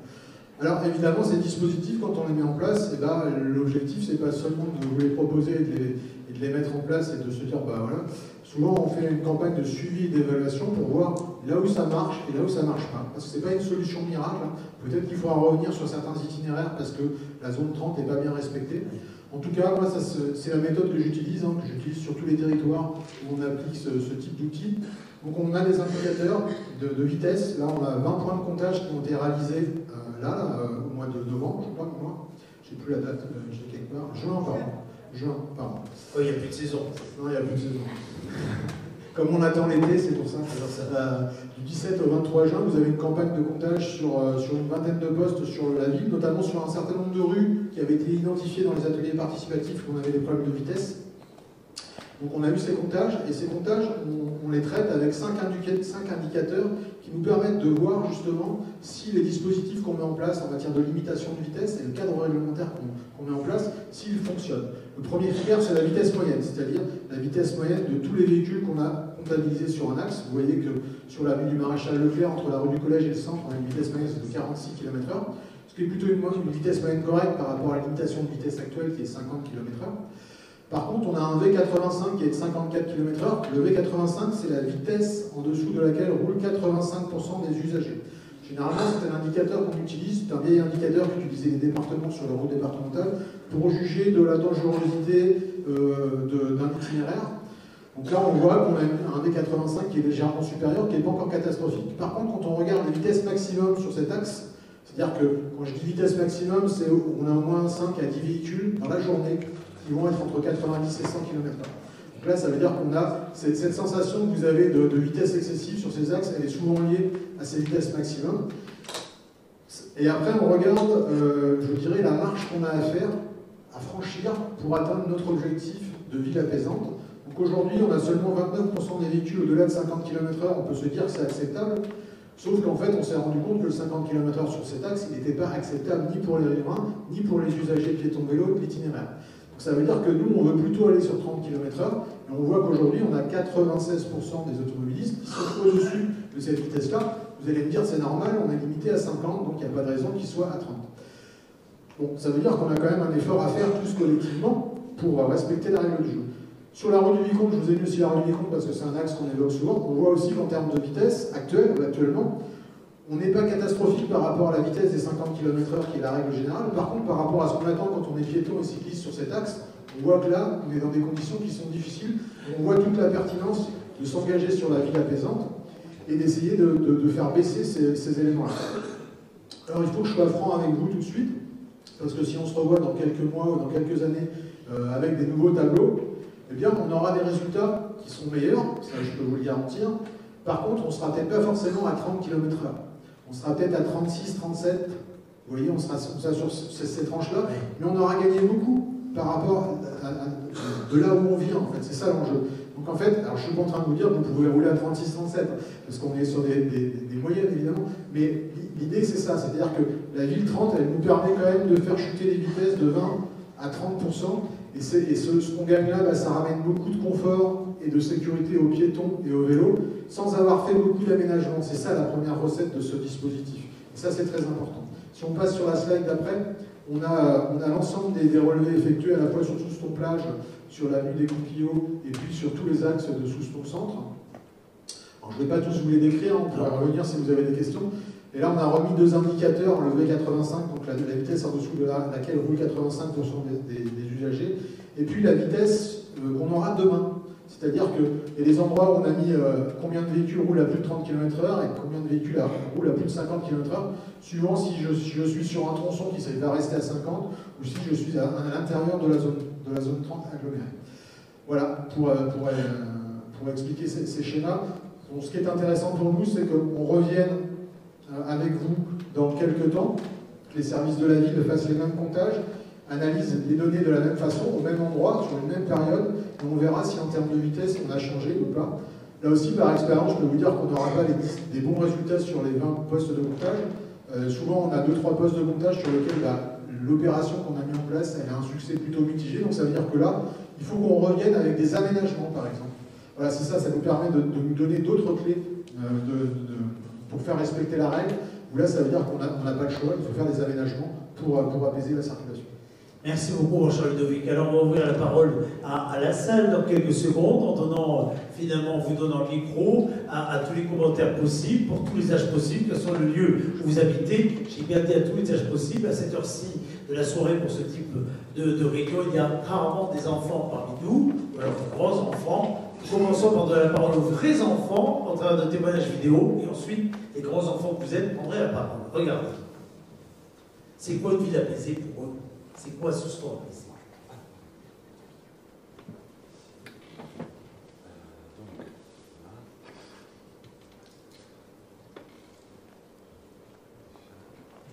Voici leur témoignage.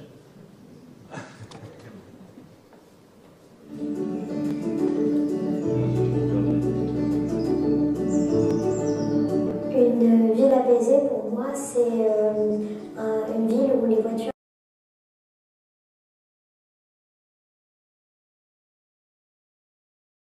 elles passent trop vite à côté. Et du coup, ça fait ralentir les vélos et moi, ça me fait un peu peur. Une ville apaisée, pour moi, c'est être en sécurité quand je passe un passage piéton, un rond-point. Se sentir mieux sur la route, ne pas avoir peur quand les voitures sont trop derrière, quand on est en vélo. Parfois, il y a les voitures, on ne les voit pas quand on doit tourner à droite ou à gauche.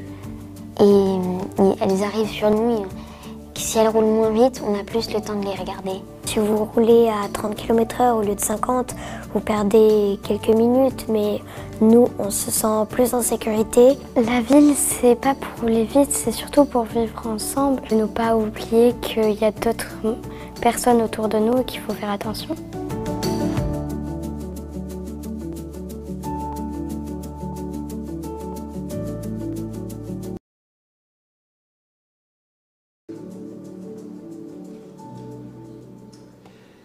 À Souston, nous prenons le soin de prendre des uns des autres, nous prenons le soin des uns des autres, je vais y arriver, et nous prenons le temps également pour les commentaires, les réflexions. Donc allez-y, si vous le souhaitez. Je ne sais pas si un micro au final va circuler ou si on peut, comme on n'est pas très nombreux, peut-être prendre la parole naturellement. En tout cas, si vous avez besoin d'un micro, chers amis, n'hésitez pas à lever la main, à prendre la parole, à dire ce que vous pensez de cela, à poser des questions, évidemment, également à profiter de notre consultant qui connaît d'autres horizons, d'autres vies, également pour partager ses expériences. Alors, vous appuyez sur rien du tout, et théoriquement, il devrait marcher si vous parlez bien près de la bouche. Allez-y, monsieur.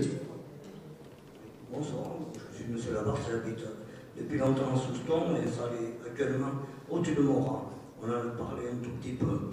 Pour la route de Morat, donc en 2018, il y a eu la mise en place de chicanes, il y a eu la stabilisation d'un côté pour les piétons depuis le rond-point de Bellegarde jusqu'au rond-point du stade de foot. Et ce que nous demandons depuis longtemps, sur la partie stabilisée, c'est un stationnement interdit. Alors, beaucoup de véhicules stationnent, donc ça fait des doubles chicanes. Nous voyons des piétons, surtout l'été, quand il y a le camping de Breuil, qui sortent de derrière les voitures. Et puis de plus, il y a beaucoup de trajets de personnes en fauteuil roulant. Alors, je ne sais pas pourquoi. Moi, j'étais médiateur de quartier pour la commune pendant 6 ans. Plusieurs reprises, j'ai demandé sur cette portion de 800 mètres qu'on mette un stationnement interdit, il n'y en a toujours pas. D'autre part, je vais rencontrer Madame le maire, un peu plus loin, il n'y a plus d'éclairage public au niveau du Breuil. J'avais fait un état en 2008, c'est hier, 2017, j'avais rencontré Madame le maire, elle m'avait dit qu'elle faisait les steaks, il n'y a toujours rien qui a été mis en place. Je dis que c'est quand même surprenant.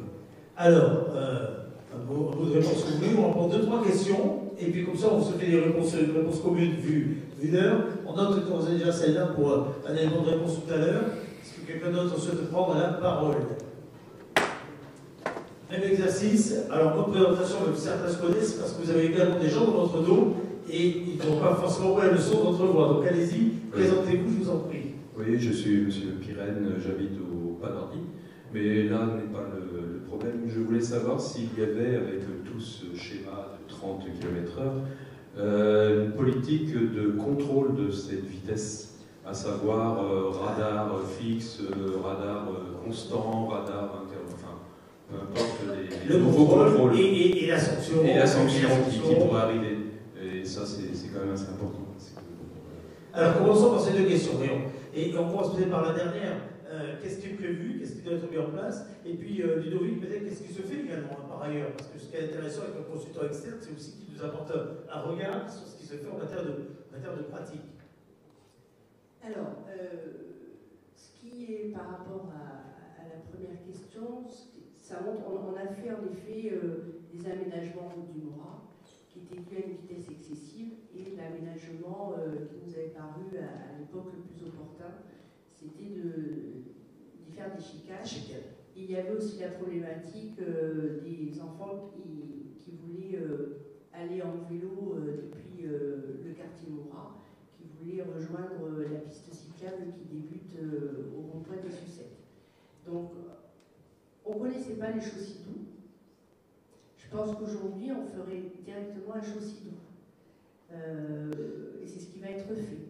Parce que ce qu'on voit, c'est que, les aménagements seuls, ils n'ont pas réduit les vitesses excessives.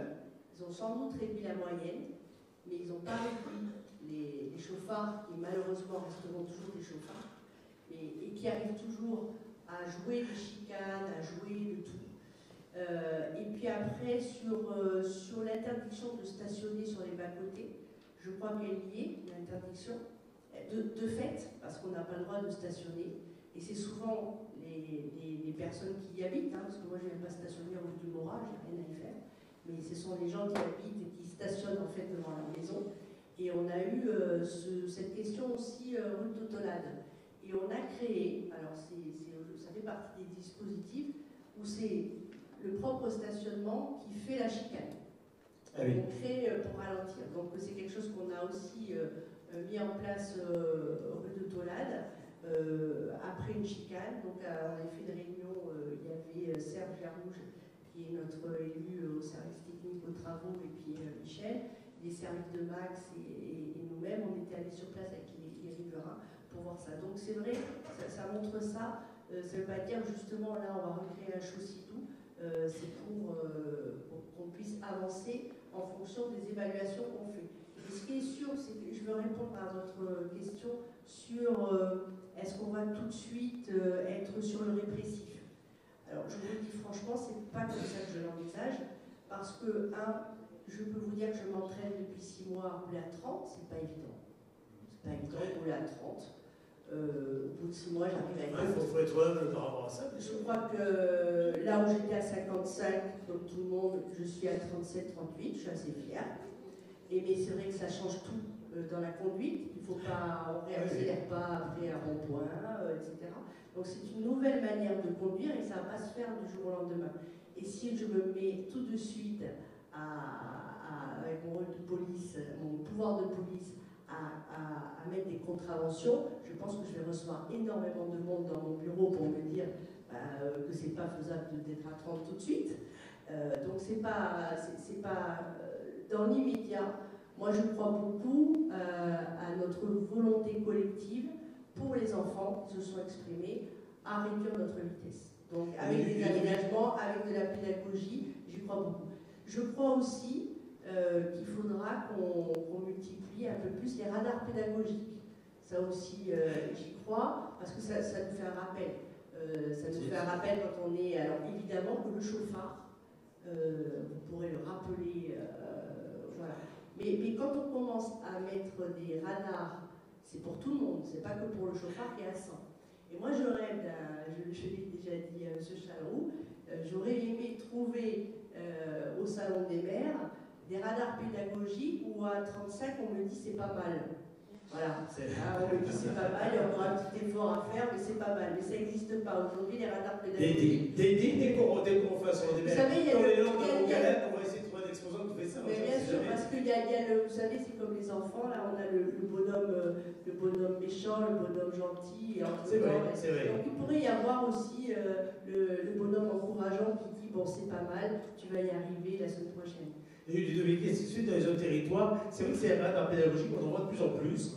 Et ils ont quand même une vraie vertu, parce qu'ils permettent d'attirer l'attention sur ce qu'on est en train de faire, de vivre à l'instant T. Alors sur ces objets-là, il n'y a pas forcément de règle générale. Il y a des comportements. Il y a des bonnes pratiques. Il y a des bonnes pratiques, il y a des gens qui aiment aussi jouer avec ces radars. Bon, ça reste des outils intéressants pour nous parce qu'ils font de la mesure en temps réel. Donc on sait vraiment ce qui se passe sur l'axe. Donc ça c'est plutôt intéressant pour avoir un point de vue technique des vitesses pratiquées. Après, la question de la répression, c'est évidemment un sujet, mais c'est jamais le premier sujet qu'on aborde, puisqu'on est quand même dans la co-construction et l'acceptabilité des dispositifs. Donc on cherche plutôt un consensus autour du travail pédagogique que d'être tout de suite dans la répression. Et puis pour répondre sur la rue du Morat, parce que j'ai aussi un point de vue sur cet axe, à partir du moment où on va travailler le Chaussy-Doux, on va être obligé de re-questionner le stationnement. Donc je rappelle que le stationnement sur trottoir, c'est interdit dans le code de la route. Alors on prend tous nos aises, y compris dans les lotissements où on s'en a l'habitude de se garer, de ne pas rentrer sa voiture, mais logiquement, c'est 135 € à chaque fois.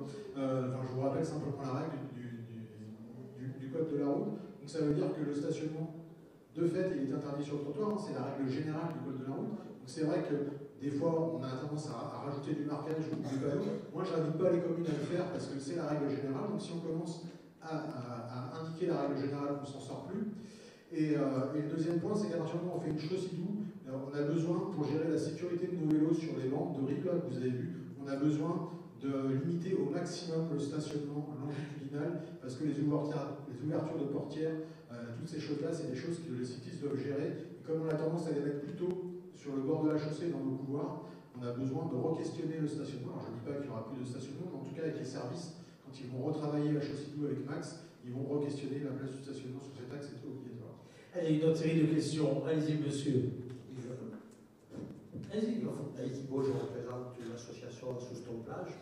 Donc je vois avec plaisir que la rue des Conquillots arrive en tête avec simplement une vitesse moyenne de 46 km/h. Et j'ai vu que vous aviez marqué ou Chaussy-Doux ou vélo rue. Donc qu'est-ce qui fera en sorte que ça devienne de devenir demain Chaussy-Doux ou Vélorue? Ça, c'était ma première question. Et la deuxième, vous avez fait un très bel aménagement sur Souston-Plage. Par contre, on a une piste cyclable qui se dégrade fortement. J'avais cru comprendre que des travaux allaient être entrepris en fin d'année. Voilà. Donc ma question, c'est est-ce que ces travaux sont toujours prévus pour fin d'année ou l'année prochaine? Parce que bon, on avait fait quelque chose de superbe, mais ça dégrade rapidement. Voilà. Deux questions, donc directement. Allez-y, si vous voulez répondre sur ces deux questions. Si quelqu'un d'autre veut le micro, faites-moi signe pendant ce temps-là. Oui, alors concernant la première question sur les conquillots, effectivement aujourd'hui c'est toujours en réflexion. Ce qui ferait Chaussy-Doux ou Vélorue, c'est en collaboration avec les services de Max, on est en train de regarder, parce qu'en fait pour une Chaussy-Doux, il semblerait que la voie soit un petit peu trop large. Trop large. Ce qui ferait des bandes cyclables plus larges que la chaussée, enfin que la partie réservée aux automobiles. Voilà, donc on prend le risque, comme route du Morat, du coup, le stationnement, les voitures vont venir stationner sur la partie réservée au vélo et tout ça. Donc on est en train de regarder ça et de choisir après le plus efficient.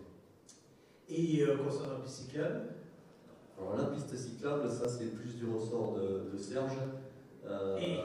Qui va nous répondre. Et là, vous voyez, c'est la complémentarité entre les deux, vous voyez. Oui, oui. Alors, en ce qui concerne la piste cyclable. C'est là où on voit l'équipe municipale, vous voyez, dans le territoire de rugby. Allez-y. Donc, les services de Max ont contacté le concepteur qui doit intervenir rapidement. C'est comme la question. Et hop, bien joué sa réponse. Autre question, remarque, allez-y. Je vous remercie pour mon programme de sport habituel. Et le micro va arriver jusqu'à vous. En effet, c'est Jean-Michel Denain, formidable. Allez-y, présentez-vous. Commerçante Révaste. Ah, vous avez un jingle dans votre rue. Allez-y. Les radars pédagogiques, moi j'aime beaucoup, hein, souvent sur les extérieurs. Et la question, est-ce qu'au centre-ville, ça peut se faire ou pas? Oui, bien sûr, ça peut se faire. Parce que moi, je vous dis, je suis là tout le temps. Ouais. Les voitures, elles déboulent, elles dépassent. Vous êtes d'accord? Ah, moi, j'ai pas d'avis. Non, mais c'est là où il y a le plus Si de je monde. passe en vélo, ça ne déboule pas parce que comme je prends la place sur la voie. Non, mais je dis ça pourquoi? C'est pas une boutade, mais plus on sera collectivement à rentrer dans cette aventure très vite, à réduire drastiquement nos vitesses, plus ça réduira tout le monde, même celui qui n'avait pas envie de réduire ses vitesses. Donc c'est vrai que c'est vraiment un enjeu collectif. C'est un jeu collectif. Nous sommes sur le terrain de rugby, comme il vient d'être dit. C'est vraiment un jeu collectif. Et aujourd'hui, quand je sors le rond-point des Sucettes et que j'accélère pas trop, bah, les voitures derrière, j'ai pas eu l'appel de phare. Hein. J'ai pas eu l'appel de phare. Et donc, si on est déjà 20% à être convaincu, on va petit à petit convaincre les autres. Et moi, je crois beaucoup en ça, à notre capacité d'entraînement. Et c'est vrai que par contre, c'est une autre manière de conduire. Qui n'est pas celle. En plus, on a des voitures toutes assez puissantes. Et qu'après, en ville, on est en troisième, c'est sûr. Mais par contre, je peux vous assurer qu'on respire et qu'on profite. Autre question, remarque, les dernières. Allez-y, Michel. Je voudrais apporter un petit complément là-dessus sur la zone de rencontre. En fait, moi je pense qu'il y a aussi un problème de compréhension du fonctionnement de la zone. Il n'y a pas que ça. Donc ce qu'on envisage, c'est que la zone de rencontre va être étendue, comme vous l'avez vu tout à l'heure. Normalement, fin 2026, quand le chantier de la place des Arènes, qui elle-même va devenir une zone de rencontre, sera terminé, je pense qu'il faudra qu'on fasse un effort sur le marquage de ces zones-là et sur la pédagogie aussi, et là, pour avoir une bonne compréhension de comment on doit circuler sur cette voie. Et d'ailleurs, Michel, pour avoir un regard encore une fois extérieur, on voit bien que dans les villes où ça a été mis en place, et il faut évidemment un temps d'adaptation, mais c'est vrai que la compréhension, l'information, c'est une des clés de la réussite, très souvent, parce que c'est pas juste on le décrète, c'est pas juste un panneau, etc. C'est comprendre dans quelle situation on est, comprendre finalement dans quel environnement on est, dans quelle volonté du vivre ensemble on se trouve. Ça, vous l'avez déjà observé, il y a déjà des exemples où ça fonctionne bien au bout d'un certain temps. Évidemment, au bout d'une meilleure compréhension. Pas le mieux placé pour observer ce qui fonctionne bien, parce que généralement, quand ça fonctionne bien, on n'appelle plus. C'est oui, généralement, si. C'est d'ailleurs pour ça qu'il faut continuer à faire, ça marche pas. Sur les consultants, ça marche plus. Non, mais si j'ai pas de nouvelles, c'est qu'a priori, la zone 30 dit plutôt bien. Après, j'ai quelques territoires où j'ai eu la chance d'avoir des missions à suivre, et où j'ai pu constater, en termes de chiffres, ce que je vous ai expliqué tout à l'heure, les choses sur lesquelles on doit revenir ou pas. En tout cas, ce qui est important de se dire, c'est que le dispositif que vous allez mettre en œuvre, c'est un dispositif sur lequel on a co-construit avant, on a communiqué pendant sa mise en œuvre, mais vous avez toujours un travail après. Parce qu'en fait, il faut toujours rappeler la règle du jeu, parce qu'on a tous tendance après à reprendre des habitudes. Là, demain, vous allez tous avoir le nez sur le compteur, peut-être, parce que vous avez été sensibilisés aujourd'hui, mais au bout d'un moment, on oublie un petit peu les choses, donc c'est ça. Et la question de la pédagogie, du travail pédagogique, il doit durer aussi sur les années qui suivent. Allez, deux interventions. Je commence par là, j'arrive à vous après. Allez-y, monsieur. Bonjour Florian Stegre, merci beaucoup déjà pour tous ceux qui ont travaillé sur ce plan, quand même. C'est bien d'avoir des questions, mais en tout cas c'est intéressant et prometteur ce que vous nous présentez aujourd'hui. On a beaucoup parlé sur la partie communication, parce qu'effectivement l'idée c'est pas de tomber dans le répressif dès le départ, mais est-ce que du coup, comment vous faites justement sur cette communication, parce que comme vous l'avez dit, c'est vrai que tout le monde n'a pas besoin d'adopter le 30 tout de suite, mais dès qu'on a quelqu'un qui est devant nous et qui est à 30 km/h, forcément, on va le respecter. Donc, quelle est la recette magique pour pouvoir communiquer et faire adopter ce plan au maximum d'habitants de Souston? Moi, j'ai compris la méthode. On roule en permanence toute la journée, ce qui ralentit tout le monde. Allez-y. Non, alors, les affiches qu'on vous a dévoilées ce soir, elles vont ponctuer tous nos itinéraires dans la zone 30, avec l'affiche spécifique avec les enfants sur les itinéraires dont on sait qu'il y a beaucoup de parents avec enfants en voiture le matin et le soir, l'avenue du Galben, la route du lac, etc. Charles de Gaulle, donc là il va y avoir des choses spécifiques. Mais ce visuel, c'est pour ça qu'on a mis, on souhaitait vraiment qu'on ait ces messages porteurs et qu'ils soient fédérateurs, parce qu'ils vont ponctuer. Après, moi, j'étais prête à proposer à des personnes qui voulaient être ambassadeurs de cette démarche, d'avoir un macaron. Comme il y a des fois attention enfants, et qu'on ait les macarons, profitons, respirons et ralentissons. Voilà, donc ça aussi c'est dans les tuyaux, et comme on le disait, ça va être de la pédagogie, la meilleure pédagogie ce sont les enfants, mais après ça va être des radars pédagogiques, et puis surtout le marquage. Je crois que le marquage au sol est important. On en parlait, Alain qui est là, qui est notre premier adjoint, fait beaucoup de vélo. Tu me disais, mais bon, tu vas mettre des marquages sur la route avec des vélos, mais c'est la place du vélo. Mais on l'a oublié au fil du temps qu'un vélo, ça roule sur la route. Quand on a tous, il y a une génération qui a appris sur notre territoire à faire du vélo sur la piste cyclable. C'est super. Mais n'empêche qu'eux, il faut réapprendre à faire du vélo sur la route. Et le marquage aujourd'hui des vélos-rues, il est là pour ça. Il est pour redire aux vélos, vous avez toute votre place sur la route, et redire aux personnes à nous tous, qui sommes en voiture aussi une partie de la journée, se rappeler que s'il y a un vélo, on reste derrière, ou on le double si on a vraiment la place et en s'écartant. Donc ça fait partie, ce marquage au sol, il fait partie aussi de cette communication, et c'est pour ça, en fait, rien dans le code de la route, on n'a pas à faire de vélo-rue. Et c'est de la communication aujourd'hui de dire qu'on a des vélo-rues, où on a des itinéraires, où on dit plus spécifiquement, sur cet itinéraire-là, il y a déjà, ce que vous avez dit, il y a déjà beaucoup de vélos, où il y en aura, et ayez-le en mémoire, et d'apaiser nos vitesses, ça va permettre une cohabitation. Donc vraiment, on n'a pas le schéma cyclable, il n'est pas construit pour être en face de la voiture.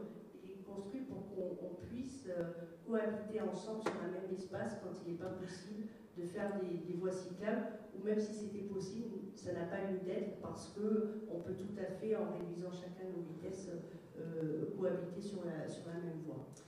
Une dernière intervention dans la soirée, allez-y. Effectivement, Parlez bien près du micro. vous avez dit par rapport à PC, etc. Présentez-vous. Ah oui, madame Olive, bon, ex-commerçante. Vous savez que j'aime les voitures. Alors, c'est vrai que les voitures, effectivement, il faut ralentir, c'est vrai, il faut que ça soit plus en sécurité. Par contre, moi, je le vois tous les jours, mon précis, les vélos, il y a quand même un travail à faire aussi. Comment on se conduit quand on est à vélo. On ne coupe pas à tous les carrefours, n'importe comment, que ce soit les enfants à l'école aussi, à prendre conscience que, bon, ils sont sur la route, il y a des dangers qui peuvent venir de part et d'autre. Alors, faire le travail par rapport aussi aux automobilistes, d'accord, je pense qu'appuyer là-dessus aussi, ça peut être très important. Et en tout cas, c'était bien rappelé tout à l'heure, ce qui était la vie apaisée, vous avez envie de le dire, parce que ça concerne tout le monde et qu'il y a toujours quelqu'un qui est un public plus à risque, entre guillemets. Et évidemment, c'est très bien montré d'ailleurs tout à l'heure dans le petit schéma. Alors moi, je souscris tout à fait à ça. C'est vrai qu'on voit dans certaines villes aujourd'hui, on entend beaucoup parler que les vélos font n'importe quoi, passent au rouge, enfin voilà. Et il ne faudrait pas qu'on tombe dans ce travers. Donc on a mis en place une école du vélo qui est portée par le centre, par notre centre social. Donc on a réappris à des personnes à refaire du vélo, ou on a appris à faire du vélo à des personnes.